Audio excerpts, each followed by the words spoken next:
Welcome to our podcast, Getting Down to Business. I'm Jill Brown, academic and career advisor with the Muma College of Business. And I'm Ashley Curtis, assistant director for the Bishop Center for Ethical Leadership. Jill, I am so excited about today's episode. Today is all about leadership and student organizations. And here to discuss these topics, we have Casey Sale. We also have Lily, and she'll be on set shortly to follow up. Casey is the coordinator for leadership and student organizations on the USF St. Pete campus. And then Lily is a student program specialist. So we'll be speaking with both of them shortly. But before we get down to business, Jill, will you do the honors? I will. And Our Casey? new show segment. Amazing. My favorite color, green. Go Bulls. So we have viewer questions. Yeah, we're not sure what's in this bowl. Oh, okay. So Okay. I'm reading it out? Yeah. Yeah. Okay. What's something you failed at that later helped you? Or how do you handle failures or setbacks? Wow. Ooh. Starting off heavy at 10 a.m. on a Tuesday morning. Okay. Similar to conflict, I feel the same way about failure. I think it's inevitable, and I think it's always framed as kind of a bad thing, but I'm trying to think of a specific example. Mm-hmm. I would say almost anything we do, like some of our signature programs, I'm going to frame it in the context of leadership and student orgs, but I would say almost everything we do, we learn from the failures of that thing. So say we didn't get enough attendance at an event, well, we know the marketing probably wasn't there. Or if we tried this one thing, like whatever, we did tote bags this year, nobody wanted the tote bags, well, we'll try something else next year. And we have the liberty to do that in our office, which is really nice. But I guess those would be kind of failures. And that's kind of how we learn, how we get things to be where they are today. Yeah. Does that make sense? Absolutely. Definitely. I know that Thank was a you. heavy question. Yeah. Thanks Yeah. for playing. Absolutely.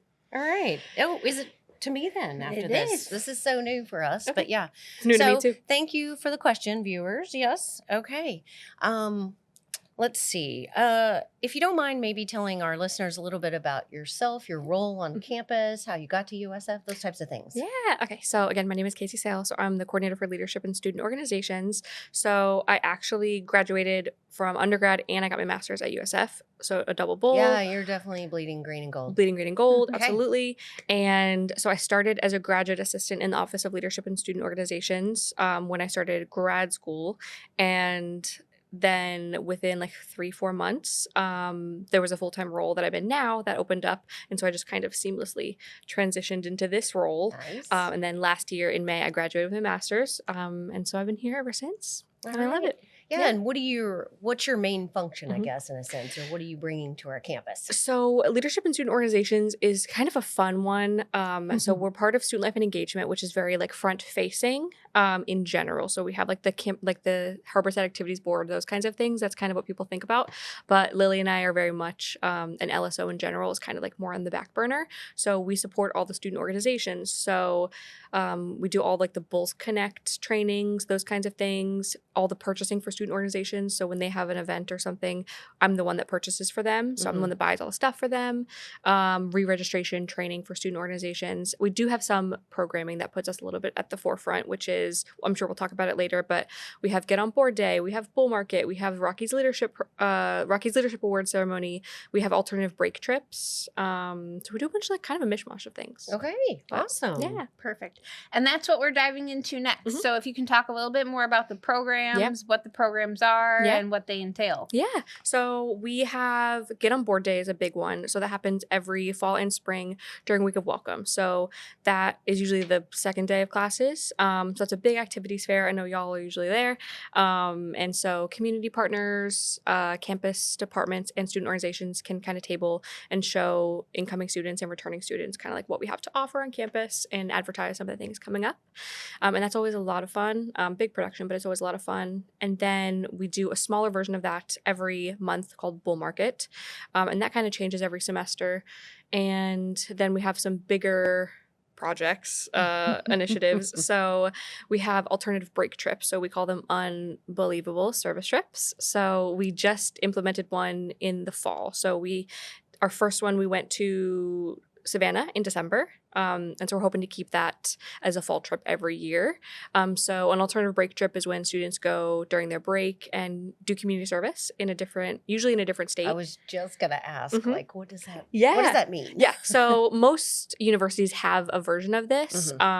So we really try to keep it low or no cost for students. So we made Nice. we made the fall trip completely free. And we usually have between 8 to 15 students, give or take. I mean, open to anyone? Open to anyone. Yeah, open to anyone. Awesome. Isn't that cool? Yeah, they have to apply Okay. because usually there's more applicants than there are spots because we drive. Usually it's me driving in a 15-passenger van up All to right. Another skill set. another skill set. Mhm. Absolutely. Yeah, so we do that fall and spring. So we're, I think, 2-3 weeks out from our spring break one, which is a longer trip. So that's all of spring break. We're going to Asheville, North Carolina. Ooh. And we get to do service in a community that we aren't a part of. And the idea and the hope is that the students and we as well, take what we learned volunteering in that community and bring that back here. So we do a day of service when we get back as well, which is open to faculty, Wow. staff, students. We actually just did one with St. Pete Youth Farm. We partnered with Yes. yeah, we partnered with the Alumni Association, and that was a great turnout. So And give us an example of service that you've done, like the one you did in Savannah. yeah, so that one was a little bit interesting. The timing wise, again, this was our first time doing it in December. So we partnered with an organization called Loop It Up. So they're a nonprofit that focuses on youth arts and education. And so they work in Title I schools. And it was it was kind of like holiday party time. Like the timing was a little bit off. Like students were almost on break. So we got to mostly just hang out with students at their school, and we got to help them host their holiday parties. So we did like gingerbread, fun like stuff. gingerbread house stuff. Yeah. And then we Yeah. also got to pack up a lot of bags of food for, there were some families that were identified as like needing more assistance during the break. And so we got to pack up like a bunch of food for them as well. So that was probably our most like light trip we've done. But in the past, and in this trip coming up, we're focusing on homelessness and food insecurity. So working at like farms, and we're working with Asheville Poverty Initiative. So it's not always as light and fun, but it's kind of nice around the holidays. I was So. gonna say, how do you come up with the service projects? So okay, I've done this. I think this will be a long time. I've probably done. So I went as an undergrad student. I was a site leader, like a student leader. And then I've done the trip as a staff member, including this past one, I think maybe 6 times. So everyone's different. Typically for alternative breaks, you'll partner with like a nonprofit organization. They kind of serve as a middleman. Okay. And so typically you'll pay them to find you the service sites, and they'll build your schedule. They have the relationships with the service contacts, sites. all that. And so we've done that in the past, but Lily and I, we like to switch things up. So the past couple years, we've basically starting like in the summer before like spring break. Again, now we're doing the fall trip, but that was a new thing. So typically we're like hitting the ground running right after we come back from spring break, and we are basically cold calling. We decide where we want to go. Okay. And then we basically cold call, and we try to build our schedule out. We're actively still building our schedule out for spring break. We're pretty much built out, but yeah. Okay. I was curious if students could bring ideas They too could. to the table. They absolutely could. Yeah. If they're passionate about it or they've been involved with an event. Yeah, absolutely. And we try to align the topic with initiatives that our students tend to lean into. So like environmentalism is a big one. So, we try to focus Mm-hmm. And the on farms. and the farms. And Yeah. sustainability, all the good Exactly. stuff. All right. Thanks for sharing all of that. That's exciting stuff. You mentioned the Rocky Leadership Award, so we kind of want to talk a little more about that. Oh, absolutely. Okay. Okay. So the Rockies is probably obviously one of my favorite events of the year. So it's open to all students. So faculty, staff, parents, anyone can come, and any student can be nominated. So you can nominate students. Students can nominate their peers. There's also different awards for like events, like favorite event of the year. There's like civic engagement awards, those kinds of things. It's open to everybody. The only like criteria are that you have to be in like good standing with the university, so you can't be like, I don't know, suspended or expelled, I think. But it hasn't been an issue. Yeah, and so it happens every April. So this one's coming up April 16th from 6 to 8:30 in the USC. Nope, 6 to 8:30 in the USC ballrooms. And yeah, so we like to theme it. We like it to be fun. So it's kind of like a little bit more, it's not super formal, but we like to have everyone dress up. So we are doing garden party themed. So That's think right. I forgot about the themes. florals. Yes. Yeah. 'Cause what was it last year? It was garden party, but we Oh, loved it so But, much. okay, then the year before there was something. Old Hollywood glamour. Yes, the old Mhm. Hollywood glam. Yes. Yes. Yeah, so That we was like fun. to. Like the red carpet and all that. It was so fun. paparazzi. Yes. Yeah. Garden party seemed to be a really big hit, and everyone had I think I something to missed the garden wear. Party. Darn it. Okay. Yeah. I need to start You prepping can now. catch it this year. I have time. I have a April couple months. 16th. Oh yeah, you got time. Barely. You got time. Yeah. So. Yeah. Well, I feel like Mhm. I guess I kind of have another question in the Yes. sense like it's such a great showcase of what's happening at USF, from students to faculty to staff, like so encompassing. But I'm curious, like from your perspective, and we'll probably ask Lily too when she's on the set. Why should students care, or what? Like to me, this is pride about Yeah. USF St. Pete Yeah. and this campus. Yeah, absolutely. So luckily, since I've been here, students seem to really care about the Rockies. Thank goodness. Every year I'm always nervous that nobody's going to show up. It has not been an issue. I think it's just, obviously there are different opportunities for students to be recognized, Mhm. but I think this is like maybe one of the few that they can be recognized on such a big scale by their peers. Right. And I think even just being nominated, I think it means a lot. I And think in it front of seems the to administration Absolutely. and leadership here in St. Pete Yeah. to know what's happening. Absolutely, yeah. Yeah, it's good to kind of paint like, especially like student organizations and student leaders to kind of showcase what they're doing, Yeah. because obviously there are people who are up in the weeds who maybe aren't aware of all the great things that are being done by our students. So, and yeah, I just love being able to see everyone. And I feel like students should come out to just see what's happening too in that sense to figure it out. Sometimes it's so hard, or you don't want to step foot in an office. You're by yourself. Yeah. This is your first time. Like, Absolutely. I don't know. There's a lot of intimidation sometimes. Yeah, So anyway. but the Rockies is a fun way to get involved. Right. Would you say most of your nominations come from peer to peer or from like faculty or staff? I would say mostly peer to peer. I was going to vote peer to peer. Yeah, mostly peer to peer. Okay.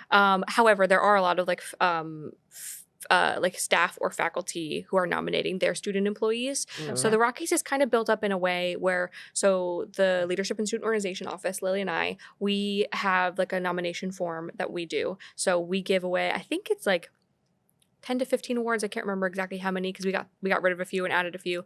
So we present those awards, we purchase those awards, and we create a rubric. So the way we kind of send them out to like a committee, we build like a nomination form that we send out. So the way that they're chosen is, say it's the Emerging Leader Award, I'll combine all of the nominations for that, and then here's a rubric. And so the committee who decides on who wins each award, they go strictly off the nomination. So they cannot, they're instructed, they cannot go off of anything that they know about the student personally. So it's all based on the quality of the nomination. So I try to really voice that when the form is open. Hey guys, like make sure that you are very specific. Pretend like I know nothing about the student. Make sure to really like really make the nomination. Absolutely, yeah, because we're not going off of anything that we know about them personally or what we've heard.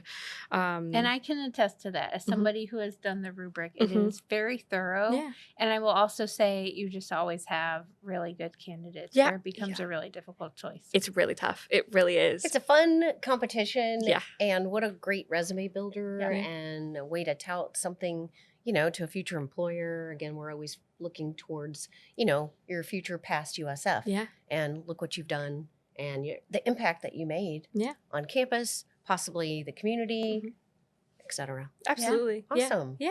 And then we also give away the Golden Bull Award, which is a USF, like a No, one we USF. gave that away. I don't know what you're talking about. Just kidding. Just kidding for our trivia if you haven't seen the trivia show. Anyway. Oh my gosh, yeah. I forgot about that. You can see Casey again on our trivia show. I think my hair was dark. And your team won, right? Yeah, we won. Okay. I mean, we didn't say that. Yeah, I think we won. I'm pretty sure. Yeah, Spoiler. so Spoiler. yeah, the Golden Bull, which is like a one USF award that is given away. It's like a very like I think it's one of the highest esteemed awards Yeah. at USF. Mhm. And so USF St. Pete, I think we have like 5 awards that we're able to give out, and we present those there as well at the Rockies. So yeah, All right. which is always exciting. I was going to say, did you want to tout some of the awards? Because you mentioned the Emerging Leader. Yeah. There's the Golden Bull. I'm We just try to- curious some yeah, other so- categories. Yeah. So again, I started saying this, but I didn't finish it. So like it's kind of broken up into our awards that we give out Okay. and purchase and everything, and then we also give different campus departments the opportunity to give away awards for their areas. So like campus recreation, they give out awards, or the wellness center, they have student employees they want to recognize, or okay. housing and residential education, they give out awards, stuff like that. The student centers and events team. And so we try to give them the opportunity. Maybe they don't need a whole award ceremony, but this is an opportunity to recognize their students. Okay. Yeah, so it's kind of broken up into our awards that we give out, Mhm. and then we give them the opportunity to present their awards. We do the Golden Bull Awards. We have student government. Student government gives away their awards, and then they usually do a swearing in ceremony of the new governor and lieutenant governor at the Yep. Rockies as That's well. right. So All right. yeah, All right, Casey, thank you. Uh-huh. It's now time for us to bring Lily on set. yay. Okay. Lily, come on up. All right, Lily. So it's now time for you to draw a viewer question. Jill? Right. I'm going to try to pick a pink one. Sorry, I can't see. Oh, yeah. Okay, there you go. Okay. How do you prioritize mental health in your daily life? So, this is a constant battle for me. I'm a workaholic, and like I deal with things by working. So prioritizing mental health is a constant battle for me. Thankfully, I have Casey. And Casey's really good at figuring out, like asking follow-up questions that will figure out what you need in the moment. Like if what you need is to work through it, like for me to continue working, or if I need to take a break and how to take care of myself. So thankfully I have her to slowly like build those questions and habits into myself and my daily life, and like to figure out how I feel, and if that means that it's something that it's okay for me to continue working, or if it's time for me to maybe take a half day, maybe go home early and do something that'll take care of me. What I'm hearing is it's important to surround yourself with people who can, because I think we all struggle with that, right? So to surround yourself with people who can help you find that balance. And Thanks, maybe Lily. tell you when it's time to take care of yourself. Yes. All right. All right. So tell us a little bit about yourself, your role at USF. You're an alum, obviously, probably heavily involved as a student, but you know, how your journey here to USF. Yeah, so my name's Lily, and I'm the student program specialist with LSO. I graduated in May 2025 from undergrad, and I started working with Casey my sophomore year. I went on the spring break trip my freshman year, Okay. and my sophomore year I became a student leader. Okay. And that's how everything started, because I was also Casey's first year. And then after that year, my junior year, she offered me to work for LSO, get paid for the job, not only be a student leader. And that's kind of how things progressed. And I got, as time went on, I got more and more involved and more passionate about everything we do. And then I graduated and came back to work because I feel so strongly about it, and I wouldn't have wanted any other job. Like, Yeah. this is what I did as a student. And Right. It's almost like a dream. It's like, woo, I get to do what I love already. Yeah, exactly. Because I had already gotten the hang of everything and became so passionate about it. Like coming back was just like, yes, like this is perfect scenario for me. You know? Yeah. Sounds like.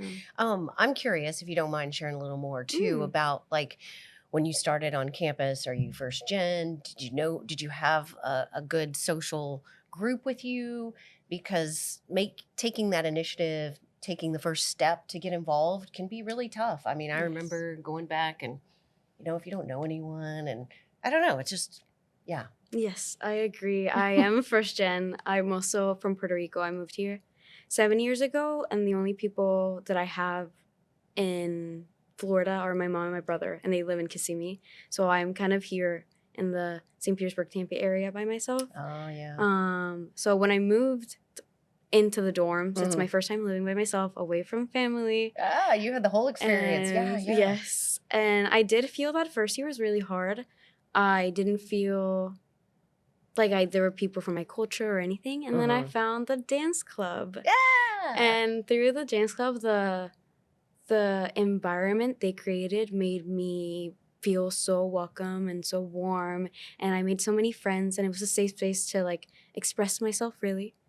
That pushed me to become more involved, because then I Mhm. was like, I know how this feels and I want other people to feel that way. And then I became the president of the dance club, and then I became the student leader, and I continued to get more involved Mhm. that way. I found one space that felt warm and was like, I want to help make this for other people. Can I also ask, because I know Mhm. this, because we've talked about this before, you were part of the Leadership House, which is a living learning community, Ah, okay. which unfortunately no longer exists. But I'm hoping maybe you can tell us a little bit about how being a part of a living learning community impacted you as well in that transition. Yes, we have talked about this, because this is also like a canon event in my life. So freshman year, I came in and to the leadership house, and we were I think we were like 12 students, which felt like a lot in the moment. In the moment, it felt like, wow, so many people. I think the leadership house taught me so many things based on, it was just the first time that like we had many exercises where like look at the leadership you like, the things they like, and apply to who you want to be as a leader. And it was wonderful, and I make a lot of connections, but I was also faced with many organizational things that I didn't agree with. Like I didn't agree with the way things were managed sometimes. Mhm. And that just was like, wow, means I don't like this type of thing. I won't like do those things, become that type of leader. And it started like helping me see the things I like and Mhm. don't like, and push me towards my leadership roles. And like, I think it like gave me a very quick way into the type of leader I wanted to be that I feel Yeah. like other students weren't exposed to. Mhm. It also gave me friends. It Yeah. all gave me a group of friends that I still talk to and love. Aw. So yeah, That's awesome. thank you for bringing that up. Yeah, that is Yeah. a very. I appreciate you sharing one. your story, because I really feel most students have been in that exact spot, Mm. and you have finding that one connection. That's all it takes. And I guess hopefully with this podcast, we're trying to reach students and let them know. I mean, whether it's a student organization, someone in your leadership house, or your residence hall, it's a staff member, faculty.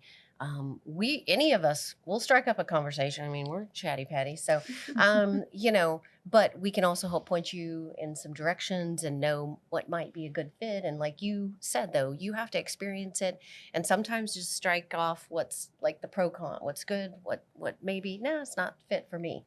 And doesn't mean it's good or bad. It's just it helps develop your style. Mhm. And that's amazing. Yep. So, Yeah. all right. All right, Lily. So, how many student organizations are there currently active on the USF St. Petersburg campus? So we have around 65 student organizations in campus, kind of ebbs and flows with like who has done the paperwork and isn't actually fully active, or who is. Things like that make the number change through the semesters, but it stays around 65. Do we still have the Oreo Club? I don't think they're active anymore. Okay. Unfortunately, I don't think they're active You're still anymore. a fishing club, though, right? Yes. Yeah. Yeah. These guys are pretty passionate. Mhm. Yeah. They always catch me on the sidewalk. How would, just a follow up to that, students who are looking to get involved with Mhm. any of the 65 organizations, how would they do that? So they could come to get on board day at the beginning of each semester. That's a great, like, fast way, because it's just you come in and you just walk around all the tables, seeing everything that's there for you and whatnot. Yeah. But you also have me and Casey always available to help anytime we're also very chatty people. So anytime we I meet know, new if students. people can't tell, Yeah. we're pretty easy to chat with. Yeah, if we meet new students, like when I meet a new student and they're not involved, even outside of like work, like in my normal life, if I learn that a student comes to USF and that they're not sure how to get involved, I'm always like, oh, well, tell me your interests. Like, I can for sure help you find something, you know?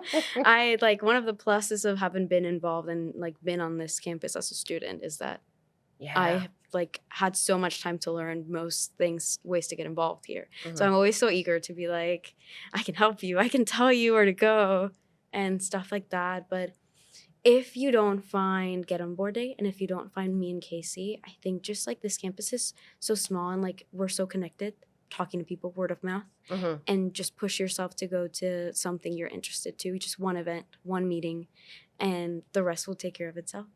And I'm going to tout on top of that if you were going to add something. Go ahead. There's just your office, student life and engagement, the family student engagement office. So many offices on campus are out every week, and we have Green Wednesday, which I'm gonna just put a thumbs up for. But there's a chance. I mean, you can't walk past down Harbor Walk without seeing a table and a way to get involved. I feel Mhm. like made super easy. But if you don't mind telling our listeners where your office is and where to come in if they just have some questions, and they want to try to make a connection. Yeah. Very low impact, easy. Yes. So you'll go into SLC, and our offices are inside SLC 1700. Okay.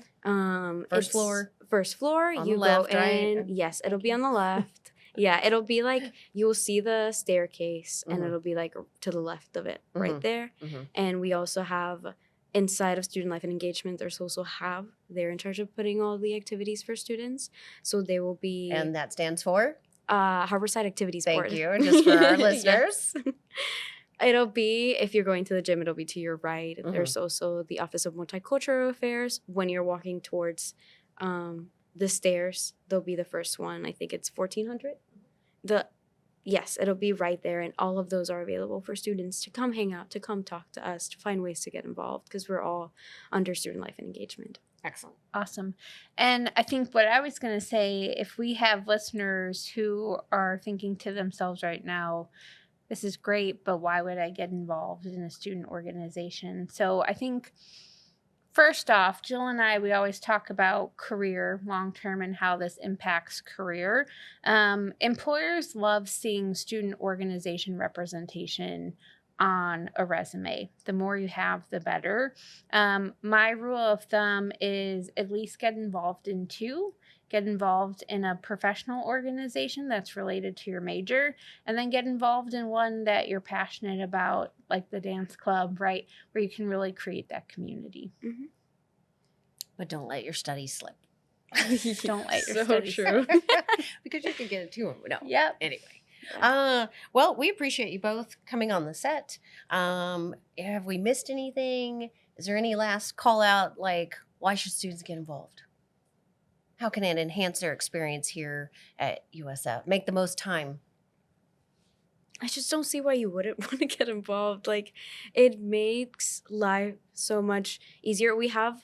Me and Casey have a motto of like, if you're not having fun, then we have to reframe. Like, if you're not having fun with the things you're doing, then something's wrong. We have to sit down and fix it because there is a way where you can get everything done and follow all the rules that you have to and get everything done in a fun way. All right, I'm adopting that motto. We have fun on the set every time. So So true.